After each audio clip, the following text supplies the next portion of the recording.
Hi friends, ஒரு வழியாக அந்த சோளத்தெலாம் உடச்சி முடிச்சாச்சு. நான் வந்து சோளம் உடைக்கிறப்ப வீட்டில் வந்து இல்லை. நான் வந்து செமஸ்டர் எக்ஸாமுக்காக ஊருக்கு போயிட்டேன்னா, இதை அடிக்கிறப்ப தான் நான் வந்தேன்.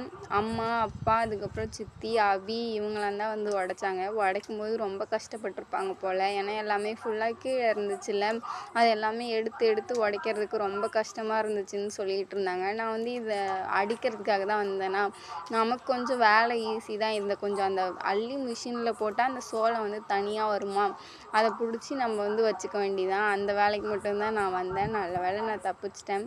சித்தி வந்து இந்த வாட்டி வந்து ஊர்லேருந்து வந்திருந்தாங்களா, அவங்களும் கொஞ்சம் ஹெல்ப் பண்ணாங்க. அவங்க தான் நிறையவே ஹெல்ப் பண்ணாங்க, உடைக்கிறதுக்கு அடிக்கிறதுக்கு எல்லாத்துக்குமே. இதை உடைக்கிறப்ப கஷ்டமே வந்து அந்த விழுந்ததுனால தான் பெரிய கஷ்டமாக இருந்துச்சு. விழாமல் இருந்திருந்தால் கொஞ்சம் வந்து ஈஸியாக தான் இருந்திருக்கும்.